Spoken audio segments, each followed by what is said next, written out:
আসসালামু আলাইকুম। সেদিন গেছিলাম ২ দিনের ছুটিতে গ্রামের বাড়িতে। বাড়িতে পৌঁছাইতে আমরা তো গেছি রাত ১০টা বাজছে। পরের দিন সকালে আমার ছেলে তো ঘোরাফেরা করতেছে। আর এই যে আমাদের বাড়ির ছাগল ২ টা, ২ টারই বাচ্চা হবে। আমার ছেলেকে নিয়ে আমার শ্বশুর উম আমাদের জমিতে গেছে, মাঠে যে জমি আছে সেখানে গেছে। তো আমিও যাচ্ছি, একটু বাড়ি আসছি যে ঘুরে আসি। গ্রামের এই রাস্তা এগুলাই তো শহরে থাকলে অনেক মিস করা হয়। এগুলা তো এই সবুজ প্রকৃতি তো দেখা যায় না। এই যে ছেলেকে গেলাম, ছেলে আসতেছে। এখন ছেলে বলতেছে, "মাম্মাম আমাকে ধরো, আমাকে ধরো, ধরতে পারো না?" আসলে একটা বাচ্চা-কাচ্চা নিয়ে সময়টা খুব ভালোই যায়। এই যে ওর মতো ও যাচ্ছে আর আমাকে বলতেছে, "আমাকে ধরতে পারো না?" আমিও পিছে যাচ্ছি। আর ওর দাদা-দাদি আসছে। আমাদের জমিতে একটু কাজ করছে। তো সেই কাজ শেষ হয়নি। শেষ হলে আসবে। আমরা ২ দিন ছুটি, ২ দিন ছুটিতে বাড়ি গেলে কত কি করব।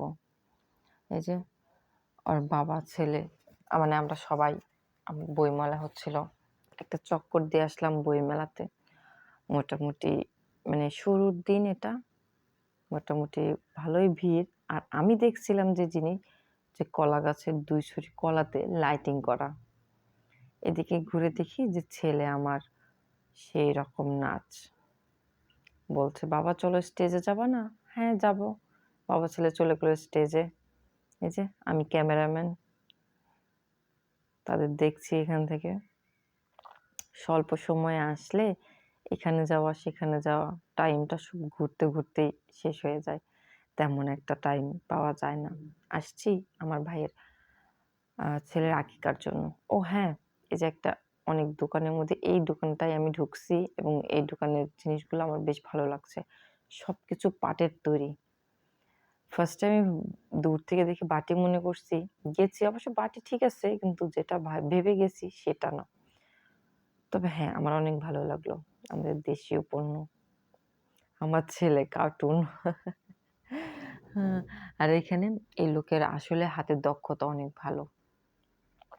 তার কাজগুলো আমার খুব ভালো লাগলো। সে এত সুন্দর করে লিখতেছে এবং সেটা এত সুন্দর করে কালার করতেছে। আমার খুব পছন্দ হয়েছে। এজন্য আমি খুব ভালোভাবে দেখতেছি।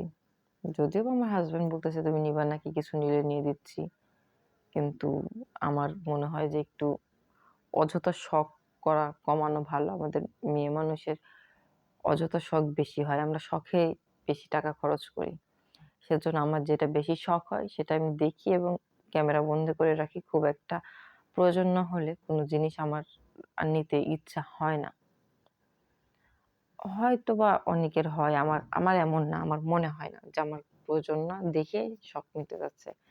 আর আমার ছেলেও কোথাও গেলে কোনো জিনিস ধরে বায়না ধরে থাকে না যে, "মাম্মাম আমি এটা নিবো, এটাই দিতে হবে।" এমন কিছু না। আমার ছেলের অনেকগুলা গাড়ি আছে। তার বাবা দেখাচ্ছে যে, "তুমি কোনটা নিবা?" ছেলে বলছে যে, "বাবা এটা নিবো।" কিন্তু আমি যদি চাই কোনো মেলায় যেয়ে আমার ছেলেকে ৳২০ র জিনিস দিয়েই বাড়ি নিয়ে চলে আসতে পারি। এই যে বললাম যে ওগুলো গাড়ি অনেকগুলো আছে। অযথা নিয়ে কি করবা? তার চেয়ে একটা এটা কিনে দাও। ছেলে খেলবে, মজাও পাবে। আমার খরচও কম। যে বলা সেই কাজ। আমার ছেলে মজাও পাচ্ছে, খরচও কম। আর কোনো কিছুর জন্য বায়নাও ধরবে না যে এটাই আমাকে নিয়ে দাও। সে আমাকে নিয়ে গেছে ফুলের দোকানে ফুল নিয়ে দিবে। তো ফুল নিয়ে আমি কি করব? ওটা তো আর সবসময় থাকবে না যে আমি ফুল নিবো। সো টাকা নষ্ট করা বাদ দিয়ে চলো বাড়ি চলে যাই। এই যে ২য় দিন ছুটির বাবার বাড়ি যাবো। তাই ওরা বাবা ছেলে মিলে বড়ই পাড়তেছে। বাবা বড়ই পাড়তেছে আর ছেলে বড়ই কুড়ে দিচ্ছে। আমাদের গাছের বড়ই অনেক মজা। বলছি যে আম্মার জন্য, ভাইয়ের জন্য, সবার জন্য নিয়ে যাবো। আর যাওয়ার আগে আমাদের গাছের ডাব, যেটা ডাবের পানি খেতে খুব পছন্দ আমার ছেলের, আমাদের সবারই ডাবের পানি খুব পছন্দ। এজন্য আমার শ্বশুর অনেকগুলো ডাব পাড়িয়ে দিছে। আমরা ডাব খেলাম। খাইয়ে দাইয়ে এই যে চলে আসছি বাবার বাড়ি। বাবার বাড়ি আসার পরেই সব নেমে গেছে পুকুরে আগে মাছ ধরতে। আমার ভাই আমাকে ফোন দিয়ে বলছে যে, "তোমরা আসবা, তারপরে আমরা পুকুরে নামবো, মাছ ধরবো।" আমার আমার বড় ভাই, ছোট ভাই, আমার হাসব্যান্ড ৩ ভাই মিলে-জুলে মাছ ধরতেছে। আমারও ইচ্ছা, কিন্তু আসলে ইচ্ছা থেকে লাভ কি? সাঁতার কাটতে জানি না। পানিতে এজন্য অনেক ভয়। যাই হোক, সবাই এক জায়গায় হয়ে মাছ ধরছে, আমি ভিডিও করতেছি। ১ বালতি মাছ হয়েছিল। যদিও বা পরবর্তীতে এই মাছটা আমার খুব পছন্দ হইছে। কিন্তু ভাইয়া বলছে যে, "এই মাছটা ছেড়ে দিলে নাকি আরো অনেক বড় হবে। এর জন্য দিয়ে দিলাম।" কিন্তু পরবর্তীতে ভাইয়া বলল যে, "না, এই মাছটার আঘাত লাগছে বেশি, বাঁচবে না। এটা খাইয়ে নিতে হবে।" সেজন্য ভাইয়া আবার তুলে দিছে। আর মাছ-টাছ ধরা শেষ। তারপর সবাই লাইগা গেছে। সবাই বলতে কি, আমার শাশুড়ি, আমার আম্মা ২ জন মাছ নিয়ে বসে গেছে কাটাকাটি করতে। কারণ এটাই আজকে আমাদের দুপুরের খানা-পিনা হবে। আর পরের দিন হবে গোছ, গোছ। মানে আমার ভাইয়ের আকিকা, ভাইয়ের ছেলের আকিকা, এবং সাথে আমারও আকিকা দেওয়া হয়েছিল না। এজন্য ৩ টা ছাগল জবাই হবে বাড়িতে।